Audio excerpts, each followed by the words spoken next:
चलिए, तो यूनिट 1 में हमको वायरस के बारे में पढ़ना है। फर्स्ट सेमेस्टर में थोड़ा थोड़ा हमने, अभी जितना चीज़ हम सेकंड सेमेस्टर में पढ़ेंगे उसके बारे में कुछ कुछ चीज़ें हम फर्स्ट सेमेस्टर में थोड़ा थोड़ा पढ़े हुए हैं ना। आप क्या कर रहे हो, सेकंड सेमेस्टर से अब आगे जितने भी पढ़ोगे, थर्ड सेमेस्टर, फिर फोर्थ सेमेस्टर, फिफ्थ, उसी का ही क्या कर रहे हो, उसको डिटेल में करते जा रहे हैं।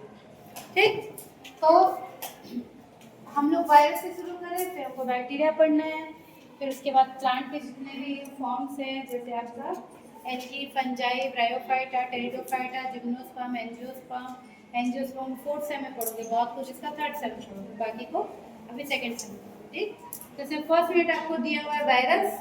वायरस को हिंदी में बोलते हैं विषाणु। तो इसके बारे में क्या जानते हो, पहले पढ़ा होगा अपनी 11th-12th में वायरस के बारे में। क्या क्या पता है वायरस के बारे में, बताओ। किसी के बॉडी में जाने के बाद एक्टिव होता है, मतलब किसी के बॉडी में जाने के बाद एक्टिव होता है। ठीक है, और ग्रोथ, रिप्रोडक्शन, और चीजें पाई जाती है। विषाणु और जीवाणु में क्या अंतर है, एक ही है क्या दोनों? क्या अंतर है? फिर बैक्टीरिया और वायरस के बीच में क्या अंतर हम बता सकते हैं? दोनों माइक्रो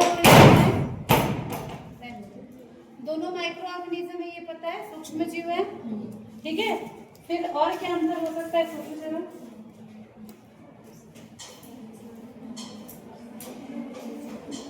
जल्दी बताओ, कुछ तो पता होगा, 11th-12th में पढ़े हो तो।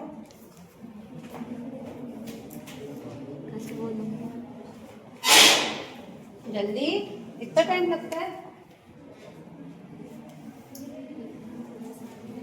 अगर वायरस को हमको डिफाइन करना हो तो सबसे पहले तो यही बोलते हैं कि विषाणु और वायरस अति सूक्ष्मदर्शी एंटिटीज हैं, मतलब रूपताएं हैं। और सूक्ष्मदर्शी में भी बहुत, अगर आप देखोगे तो हमको बैक्टीरिया ही नहीं दिखता ना, 10x में आप बैक्टीरिया को डॉट जैसे दिखते हो, उनसे भी छोटा, उनसे भी छोटा, इतना छोटा कि जो हम बैक्टीरिया फिल्टर करने वाला जो फिल्टर आता है ना, बड़े बड़े लैब्स में यूज होता है, जैसे आपके पास छन्नी होती है ना घर में, चाय पत्ती वाली, है ना, इमेजिन के लिए चाय पत्ती वाली छन्नी, उसमें हम डालते हैं तो क्या होता है, चाय पत्ती छन के अलग निकल जाता है।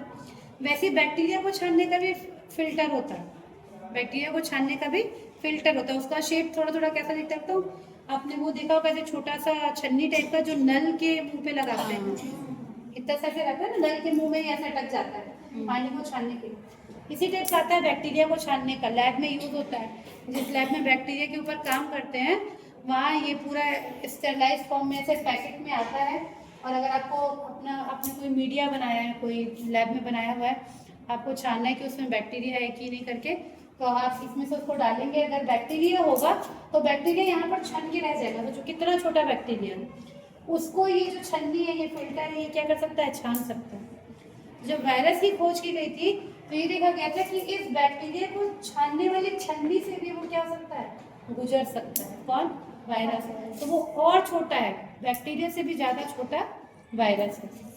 ठीक, तो इसको क्या बोलते हैं, अति सूक्ष्मदर्शी, है ना। सूक्ष्मदर्शी तो एक हो गया बैक्टीरिया, अति सूक्ष्मदर्शी मतलब उससे भी और छोटा है, जो जीवित कोशिका में गुणन कर सकता है। देखो यहाँ पे जीवित कोशिका क्यों बोल रहे हैं, आप अगर बैक्टीरिया को लैब में ग्रो करना चाहते हो, जैसे हमारा बॉटनी लैब है, अगर हमारे पास यहाँ पर एक इंस्ट्रूमेंट होता है जिसको लेमिनार एयर फ्लो बोलते हैं, कितना बड़ा सा ऐसे रहता है, ठीक है, बड़ा सा ऐसे रहता है, लेमिनार एयर फ्लो। इसके अंदर फिल्टर बहुत सारे लगे होते हैं। हम यहाँ सामने बैठते हैं, यहाँ पर ऐसे स्टेज बना रहता है इसका, यहाँ पर ऐसे पेट्री प्लेट लेते हैं, ये भी कांच का रहता है, इसमें हम मीडिया बनाते हैं। मीडिया मतलब एक तरह से खाना, ये हम बनाते हैं। और इसमें अगर आप एयर से, हवा में बैक्टीरिया, सबको पता है बैक्टीरिया हर जगह है, हवा से अगर आप बैक्टीरिया को आइसोलेट करना चाहते हो तो ये प्लेट को ऐसे हवा में खोल के रख दो, 2 सेकंड के लिए खोल के रखो, फिर बंद करके इसका इंक्यूबेटर होता है वहाँ रख दो। दूसरे दिन आप देखोगे तो इस प्लेट के ऊपर, इस प्लेट को अगर बड़ा करके मैं आपको दिखाऊंगी, तो इस प्लेट के ऊपर आपको इस तरह से ऐसे क्या दिख रहे हैं, छोटे छोटे बैक्टीरिया आपको ग्रो करते हुए दिख जाएंगे, जीवाणु। मतलब बैक्टीरिया को हम इस तरह से कल्चर मीडिया में क्या कर सकते हैं, ग्रो कर सकते हैं। ऐसे ही किया जाता है इसको, है ना। आगे सेमेस्टर में आप पढ़ोगे, हम पानी से भी बैक्टीरिया आइसोलेट कर सकते हैं, हवा से भी कर सकते हैं, सॉइल से भी कर सकते हैं, किसी भी चीज़ से बैक्टीरिया को आइसोलेट कर सकते हैं। तो ये जो बैक्टीरिया है, ये क्या है, नॉन लिविंग चीज़ है, मीडिया है, ये कांच पे ऐसे रखा हुआ है। मीडिया आपको ऐसे येलो येलो टाइप का थोड़ा सा नजर आएगा, उस पर बैक्टीरिया इस तरह से आसानी से ग्रो कर सकता है। लेकिन जो वायरस होता है वो कभी भी इस तरह से ग्रो नहीं कर सकता।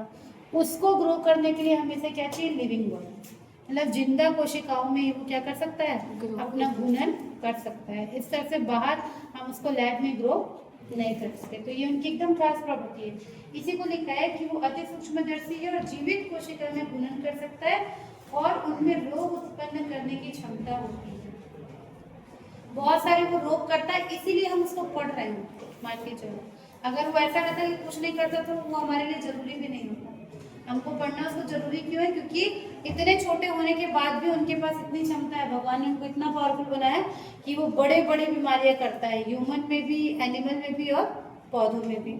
ह्यूमन में भी करता है, आपने HIV वायरस का नाम सुना है ना, अभी आपने कोरोना वायरस को देखा है सबने, फील किया है, फील किया, ठीक है। तो इतनी बड़ी बड़ी बीमारियां वो कर सकता है। इसके साथ आपकी सर्दी, खांसी, इन्फ्लुएंजा, ये सब वायरस ही, वायरस की डिसीज ज्यादा होती है।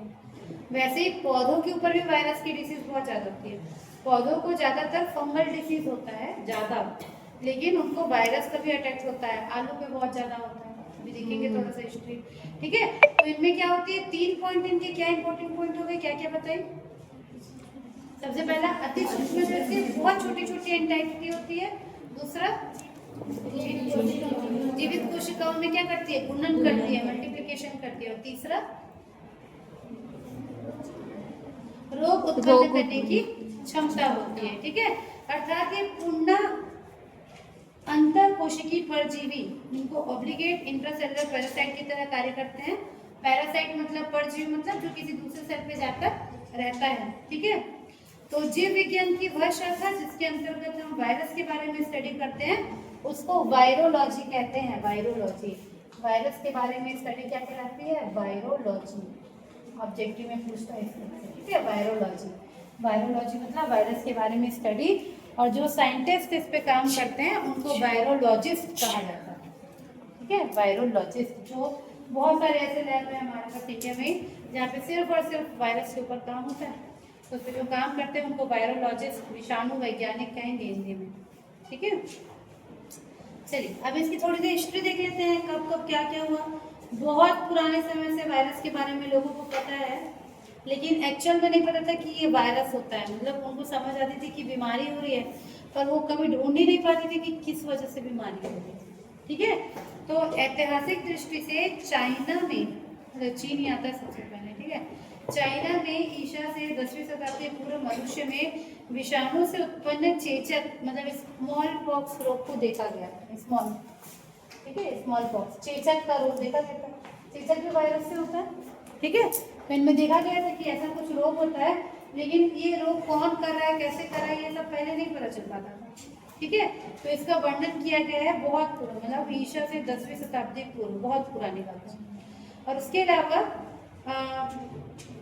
सदियों पहले, मतलब लगभग 100 साल पहले, ट्रॉपिकल अफ्रीका में येलो फीवर का वर्णन किया जाता है। इसको पीत ज्वर कहते हैं। तो येलो फीवर भी एक और बीमारी होती है, अफ्रीका में देखा गया है, इसको येलो फीवर कहते हैं, ठीक है। येलो फीवर, ठीक, हिंदी में क्या बोलेंगे, पीत ज्वर, ठीक है, उसका नाम किया गया था, ठीक।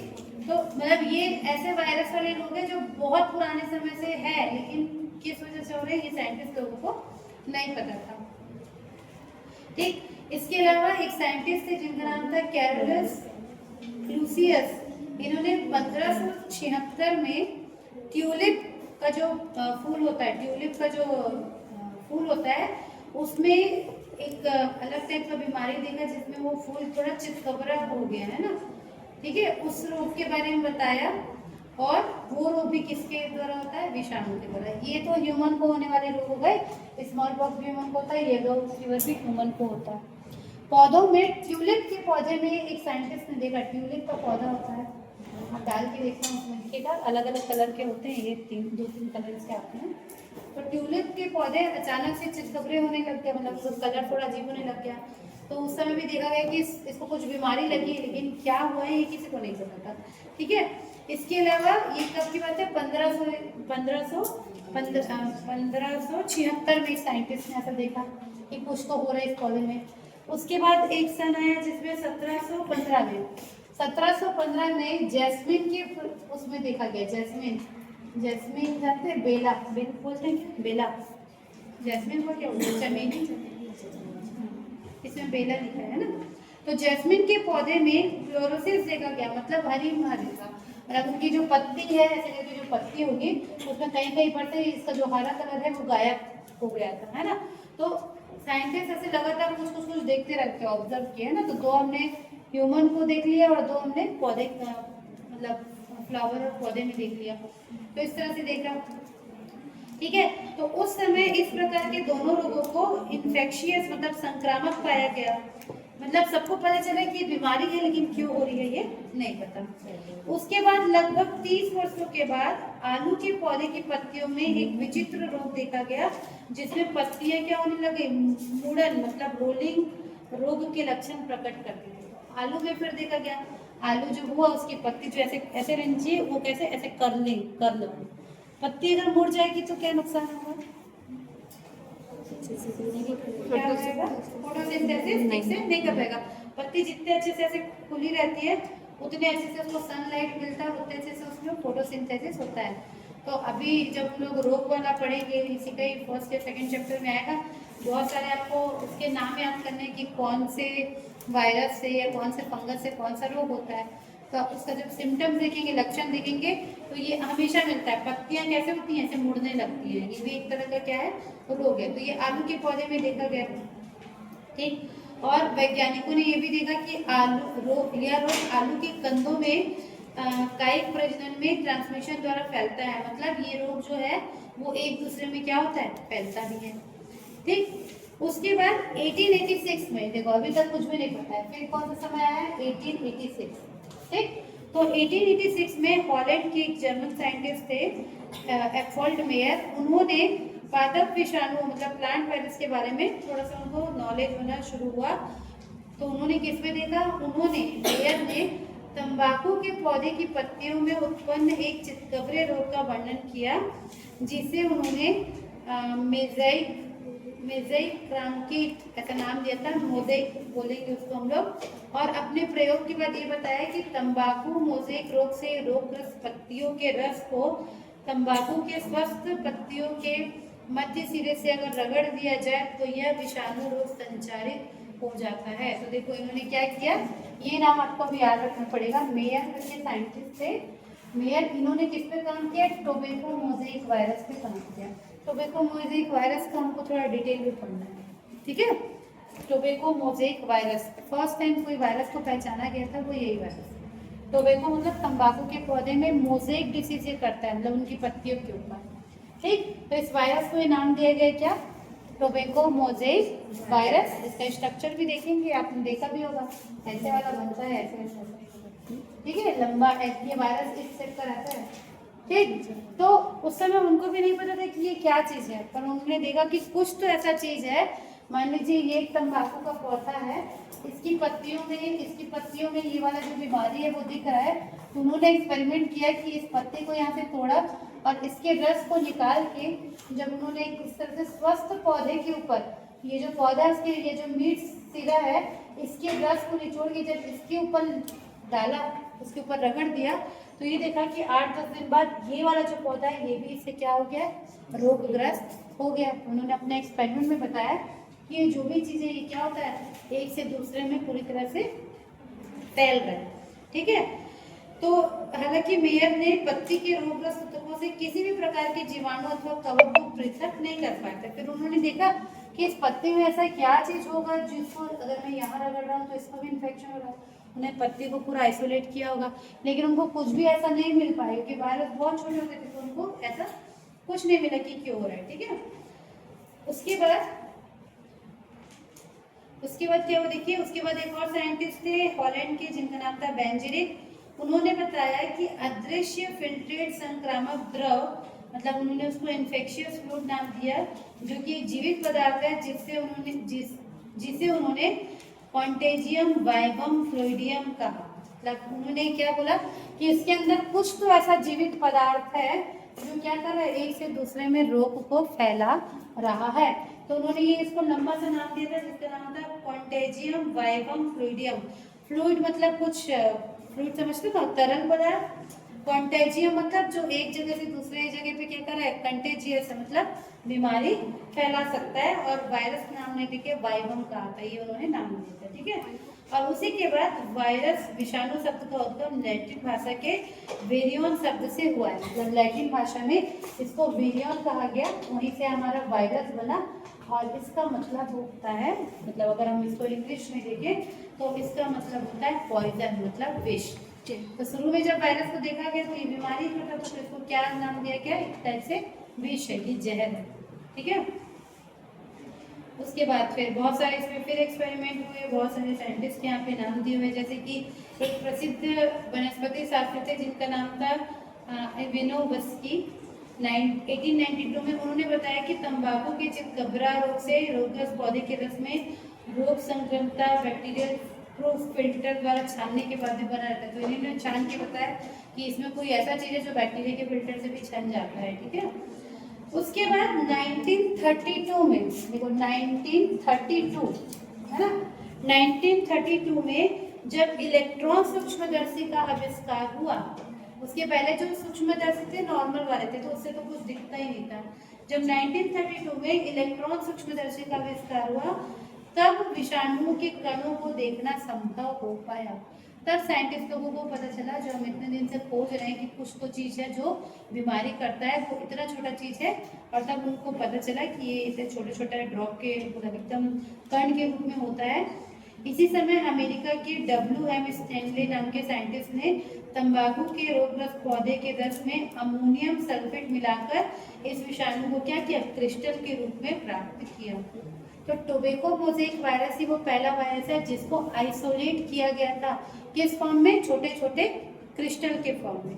तो जब आप इसको किसी जीवित वस्तु से निकालोगे ना तो ये आपको मतलब कोशिका, जिंदा कोशिका जैसे नहीं मिलता, ये किस फॉर्म में मिलता है, क्रिस्टल के फॉर्म में मिलता है, ठीक है। तो ये साइंटिस्ट का नाम याद रखेंगे, स्टैनले वो साइंटिस्ट थे जिन्होंने इसको क्या किया है, आइसोलेट किया है, किस फॉर्म में, क्रिस्टल के फॉर्म में। और इसको इन्होंने अपने शोध पत्र isolation of crystalline protein processing the properties of TMB करके इन्होंने छपवाया, और उसके लिए इनको क्या मिला, नोबेल प्राइज मिला। मतलब ये बहुत बड़ी खोज थी कि ऐसा कौन सा चीज़ है जो इतनी बीमारियां कर रहा है, उसको क्या कर लिया गया, अल्टीमेटली खोज लिया गया था, ठीक है। उसके बाद क्रिस्टलीकरण विधि ज्ञात होने के बाद बहुत सारे पादप एवं जंतुओं के विषाणु जनित रोगों के ज्ञान में क्या हुआ, फिर बहुत सारा उन्हें ढूंढना शुरू किया और मिलते गए थे। 1940 में वैज्ञानिकों ने वायरस क्रिस्टल का अध्ययन इलेक्ट्रॉन सूक्ष्मदर्शी द्वारा किया और स्पष्ट कर दिया कि विषाणु जटिल इकाइयों का बना हुआ होता है। अब देखो ऐसा भी नहीं है कि इनको बिल्कुल ऐसे छोटा सा डॉट के जैसे दिख रहा है जो एकदम सिंपल स्ट्रक्चर हो। फिर उसके ऊपर बहुत सारे खोजबीन किया गया और ये पता गया कि अलग अलग शेप के, अलग अलग साइज के वायरस क्या है, अवेलेबल है, जिनका स्ट्रक्चर बहुत कॉम्प्लिकेटेड होता है। सभी वायरस एक जैसे नहीं दिखेंगे, जैसे बैक्टीरिया जनरली आपको इसी शेप का मिलेगा, बैक्टीरिया या तो इस शेप का मिलेगा या इस शेप का मिलेगा, नहीं कट कॉर्नर वाला मिलता है। तो बैक्टीरिया का शेप तो थोड़ा नॉर्मल है, मिल जाएगा। पर आप वायरस का देखोगे, टोबैको मोज़ेक वायरस इस तरह का देखोगे, बैक्टीरियोफेज देखोगे तो ये उसका और अलग सा ऐसे स्ट्रक्चर रहता है, बिल्कुल ऐसे वाला, है ना। तो अलग अलग शेप के आपको वायरस, एड्स वाला वायरस देखोगे तो आपको इस तरह से मिलेगा, उसके ऊपर बहुत सारे ग्लाइकोप्रोटीन लग रहते हैं। कोरोना का वायरस भी थोड़ा थोड़ा आपको इस तरह से नजर आएगा। तो वायरस एकदम सिंपल स्ट्रक्चर नहीं है, भले ये बहुत छोटा है लेकिन ये क्या है, बहुत ज़्यादा कॉम्प्लिकेटेड स्ट्रक्चर है। ये सब फिर धीरे धीरे क्या किया, साइंटिस्ट लोग इसको निकालते गए, ठीक है। इनको फिर इसमें और भी वायरस, प्रियॉन्स, इस तरह से बहुत सारे नाम आते हैं, ठीक है। उसके बाद ल्यूरिया नाम के साइंटिस्ट ने प्रारूपी जीवों में जीवाणु के जैव रासायनिक गुणों में अनेक समानताएं पाई, फिर इसके DNA RNA सबके बारे में क्या किया गया, धीरे धीरे खोजा।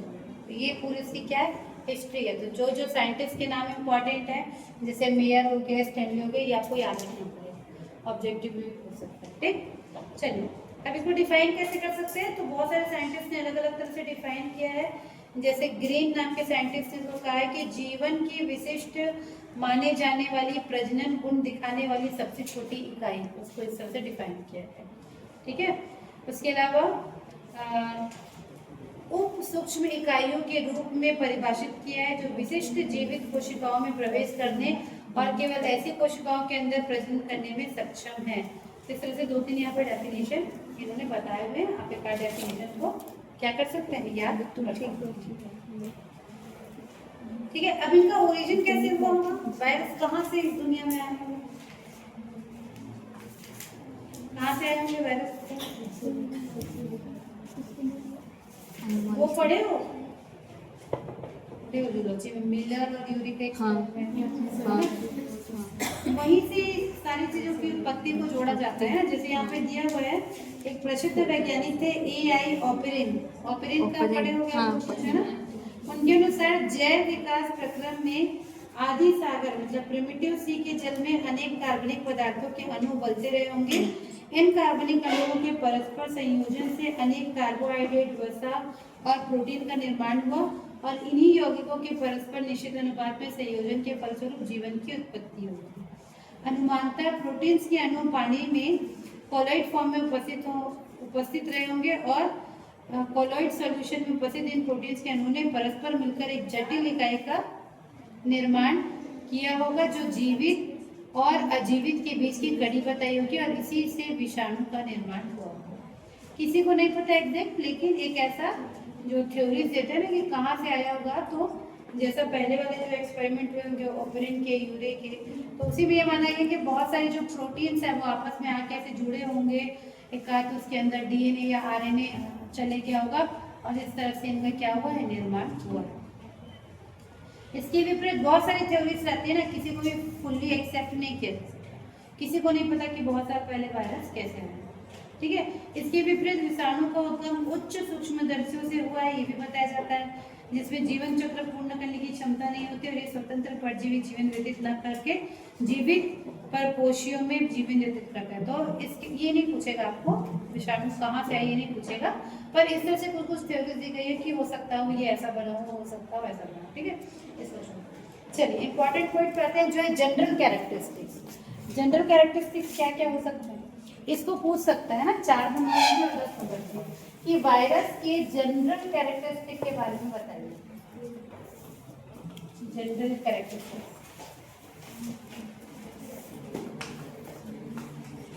ठीक, इसको पूछते हैं एग्जाम में। जनरली आप लोग देखना, आपका पैटर्न जो है कॉमन क्वेश्चन ही पूछता है कि इसका जनरल कैरेक्टरिस्टिक होता है, उसका जनरल कैरेक्टरिस्टिक, मतलब विषाणुओं के सामान्य लक्षण। ठीक, चलिए तो पहला पॉइंट है विषाणु अथवा वायरस अति सूक्ष्मदर्शी संरचनाएं हैं जिन्हें केवल इलेक्ट्रॉन सूक्ष्मदर्शी के द्वारा ही देखा जा सकता है। पहला पॉइंट आपको हमेशा यही याद रखना है, क्या है ये, अति सूक्ष्मदर्शी। नॉर्मल माइक्रोस्कोप में भी हम नहीं देख सकते, हमारे पास जो है उसमें हम वायरस को नहीं देख सकते, हमको तो बैक्टीरिया डॉट जैसा दिखता है उसमें, तो वायरस तो और नहीं दिखेगा। तो किस में देख सकते हैं हम उसको, इलेक्ट्रॉन सूक्ष्मदर्शी, है ना। आगे चल के आप लोग माइक्रोस्कोप का भी बहुत सारा टाइप पढ़ोगे, तब आपको समझ आएगा कि इलेक्ट्रॉन माइक्रोस्कोप क्या होता है, उसमें हम देख सकते हैं। ठीक, दूसरा पॉइंट, विषाणु जटिल इकाइयों का बना होता है जिसको वायरॉन्स, विरियॉन्स कहते हैं। इन्हीं को विषाणु की आधारभूत संरचनात्मक इकाई कहते हैं, जो एक कोशिका से दूसरी कोशिका में सुगमता पूर्वक स्थानांतरित हो जाती है। तो सेकंड पॉइंट आपको ये याद रखना है कि ये क्या है, जटिल इकाइयों का बना होता है। मतलब वायरस एक सिंपल स्ट्रक्चर नहीं है, बहुत सारी छोटी छोटी इकाइयों का बना होगा, उसको क्या कहेंगे, विरियॉन कहेंगे। ठीक है, ये विरियॉन मतलब छोटी छोटी इकाई का बना हुआ जटिल चीज होता है। तीसरा, विषाणु अकोशिकीय संक्रामक कण है ना, एसेलुलर होता है, इसको हमेशा लिविंग और नॉन लिविंग के बीच की कड़ी भी बोला जाता है, लिविंग और नॉन लिविंग, है ना।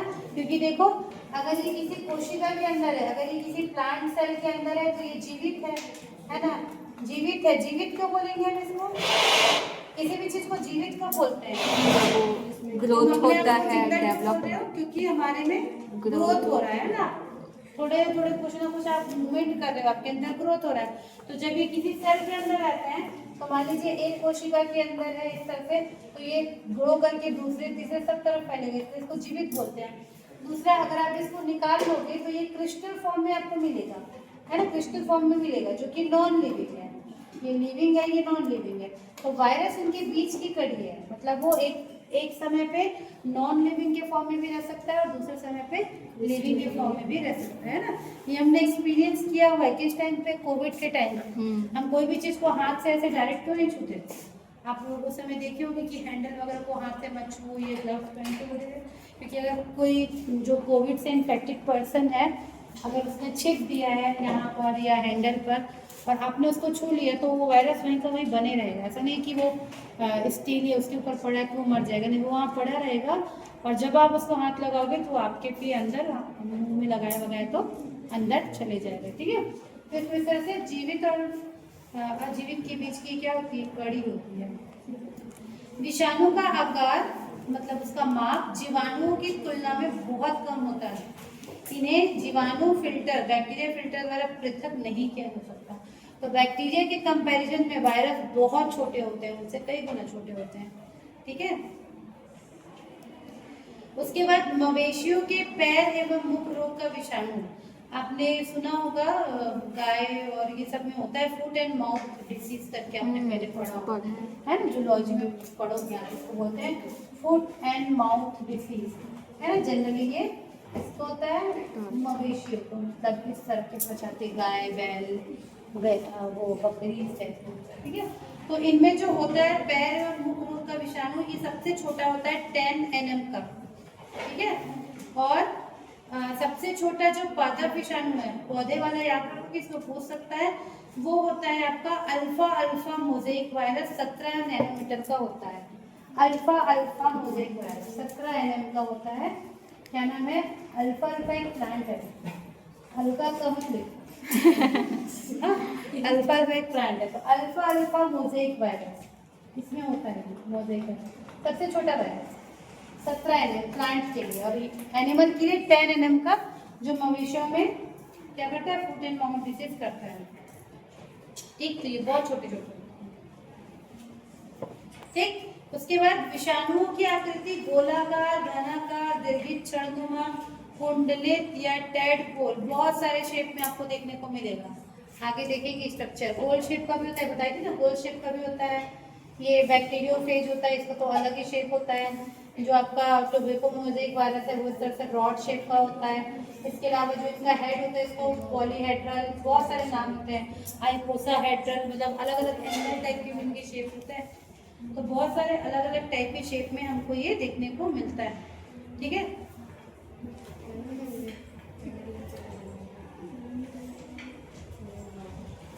विषाणु जो होते हैं इनमें स्वतंत्र उपापचय का भाव होता है, अतः परपोषित कोशिकाओं के बाहर ये निष्क्रिय होते हैं तथा जीवित कोशिका के बाहर घूर्णन नहीं करते। तो इस पॉइंट को ऐसे लिखेंगे कि जीवित कोशिका के बाहर ये घूर्णन नहीं कर सकते। जैसे बैक्टीरिया को हम पेट्री प्लेट में ग्रो करेंगे ना, ये बताया ना मैंने, बैक्टीरिया मान लीजिए आज ये यहाँ पर 4 बैक्टीरिया है, आप इसको 24 घंटे के लिए इंक्यूबेटर में डाल दो तो कल तक ये बैक्टीरिया ना इसी कॉलोनी ऐसे बढ़ जाएगी।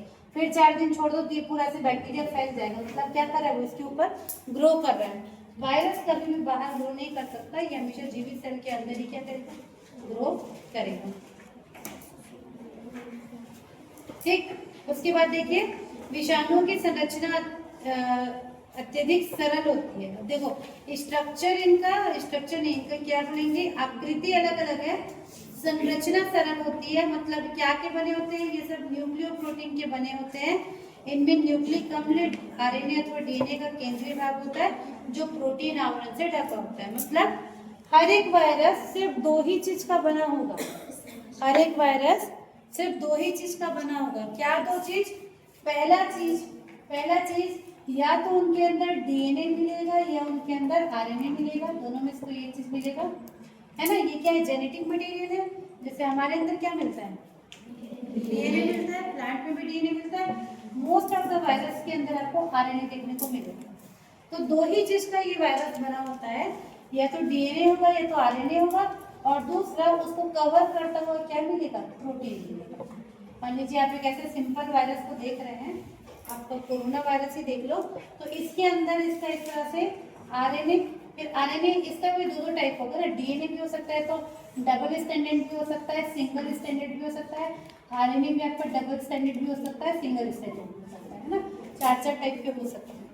तो मान लीजिए कोई वायरस है जिसके अंदर 2 ये आरएनए के स्ट्रैंड है ना, एचआईवी वाले में मिलता है, तो ये ऐसा रहेगा और इसके चारों ओर से कवरिंग रहेगी किसकी, प्रोटीन। मतलब ये बहुत सरल स्ट्रक्चर है, इस तरह से देखिए। इनका जो वो मिलता है ये अलग अलग होगा, है ना, आकृति अलग अलग है, पर बना एक्चुअली में क्या का है, ये सिर्फ जेनेटिक मटेरियल डीएनए आरएनए का, और उसके चारों ओर क्या मिलेगा, प्रोटीन, है ना। ठीक है, तो ये इसी दो चीज का मिलकर बना होता है। विषाणुओं में कोशिका द्रव्य एवं कोशिकांगों का अभाव होता है। इसका क्या मतलब होगा? कोशिका द्रव्य जैसे हम बैक्टीरिया या आपने प्लांट सेल का देखा होगा कि हमको यहाँ पे क्या मिलता है, पूरे से भरा रहता है एक लिक्विड, और इसके अंदर बहुत सारी चीजें मिलेंगी, जैसे न्यूक्लियस मिलेगा, माइटोकॉन्ड्रिया मिलेगा, क्लोरोप्लास्ट मिलेगा, एंडोप्लाज्मिक रेटिकुलम मिलेगा। वायरस के अंदर ऐसा कुछ भी नहीं मिलता, कुछ भी नहीं, सिर्फ एक प्रोटीन का एनवेलप और उसके अंदर डीएनए या आरएनए। कोई कोशिका द्रव्य नहीं, कोई भी सेल ऑर्गेनेल इनके अंदर नहीं मिलता। ठीक है, उसके बाद इनका क्रिस्टलीकरण किया जा सकता है, देख लिया हमने। इनको कृत्रिम संवर्धन माध्यम पर संवर्धित नहीं किया जा सकता, ये भी देख लिया। कृत्रिम संवर्धन माध्यम मतलब जो ये मैं बताया बैटरी प्लेट टाइप में, इनको कभी भी नहीं क्रिस्टलाइज मतलब ग्रो नहीं किया जा सकता। ठीक है, विषाणु अत्यंत संक्रामक होते हैं तथा जंतुओं एवं पौधों में अनेक भयंकर रोग उत्पन्न करते हैं, तो हमने पहले देख लिया।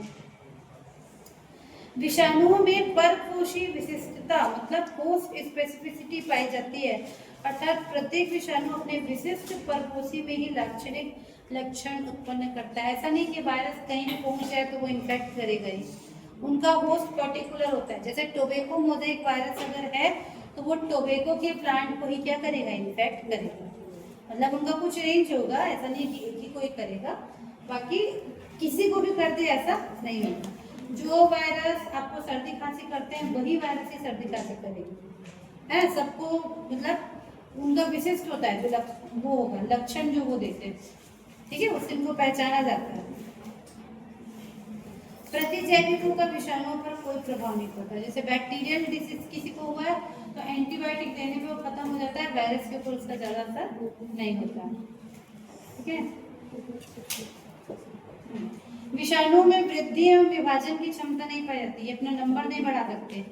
विषाणु स्वयं विभाजित नहीं होते, केवल इनका आरएनए एवं डीएनए परपोषी कोशिका में प्रतिलिपिकृत हो सकता है। मतलब देखो क्या होगा, कोई वायरस है, इसको इन्फेक्शन करना है, ये वायरस है, इसको इन्फेक्शन करना है, तो क्या होता है, ये जहाँ भी इन्फेक्शन करना चाहता है वहाँ अंदर घुसता है, ये टूटता है, इसका डीएनए या आरएनए बाहर निकलता है, फिर ये उस जो कोशिका है उसका जो डीएनए है उसके साथ ऐसे मिक्स होता है और वहाँ से अपना क्या करता है, बाकी प्रोटीन को बनाता है। तो खुद वो उसके पास अपना कुछ भी नहीं है, ये तो खाली है, देखो इसके पास कुछ भी नहीं है, न ही कोई प्रोटीन है इनके पास अंदर, न ही कोई एंजाइम है, ये कुछ नहीं कर सकता। ये बस क्या करता है, जिस भी कोशिका के अंदर घुसता है उसके अंदर की सारी मशीनरी को यूज करेगा, मतलब इसी के अंदर के रॉ मटेरियल को यूज करेगा, इन्हीं के एंजाइम को यूज करेगा, इन्हीं के प्रोटीन को यूज करेगा और अपने जैसे बहुत सारे स्ट्रक्चर वहाँ पर बनाता है। इस तरह से वो डिवीजन खुद कुछ नहीं कर सकता, दूसरे की सारी चीज़ों को क्या करता है, यूज करके अपना नंबर जो है वो बढ़ाता है। हम लोग बैक्टीरियोफेज डिटेल में पढ़ेंगे इसको, तब आपको बताऊंगी कि वो कैसे रेप्लिकेट करता है, उसका पूरा प्रोसेस हमको वहाँ पर पढ़ना है। ठीक है, विषाणु वायुमंडलीय परिस्थिति जैसे ताप, यूवी किरणें, सूखा, नमी एवं रासायनिक पदार्थों के प्रति अनुक्रिया प्रदर्शित करते हैं। मतलब ज्यादा इनको इसका क्या होता है, असर नहीं चलता है। ठीक है, चलिए ये हो गए इनके जनरल कैरेक्टरिस्टिक्स। उसके बाद हम लोग देख लेते हैं लगभग फिर से वही पॉइंट दिया हुआ, जैसे कि विषाणुओं की संरचना कोशिकीय नहीं होती है, वायरन कहलाते हैं, है ना। इनमें वसाएं, पॉलीसेकेराइड और एंजाइम्स नहीं पाए जाते हैं, सब बता दिया। इनको जीवित और अजीवित के बीच की कड़ी मानी जाती है। ठीक है, और विषाणु परपोषी कोशिकाओं में उपस्थित राइबोसोम को गुणन के दौरान प्रोटीन संश्लेषण हेतु उपयोग में लेते हैं। मतलब जिस भी सेल को, कोशिका को इन्फेक्ट करता है वहाँ का सब चीज यूज कर लेता है। ठीक है, इससे भी सारी चीजों को लिया हुआ है। ठीक है, इसको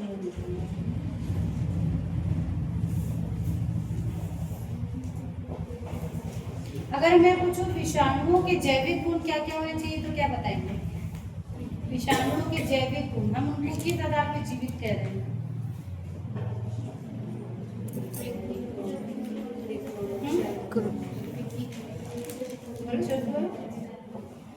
सबसे पहले तो उनका एक निश्चित आकार है ना, ये कोई शेप में तो उनका एक निश्चित आकार है, उनका निश्चित साइज है, उनके अंदर जेनेटिक मटेरियल मतलब डीएनए और आरएनए पाए जाते हैं। इनमें उत्परिवर्तन पाया जाता है। उत्परिवर्तन मतलब म्यूटेशन।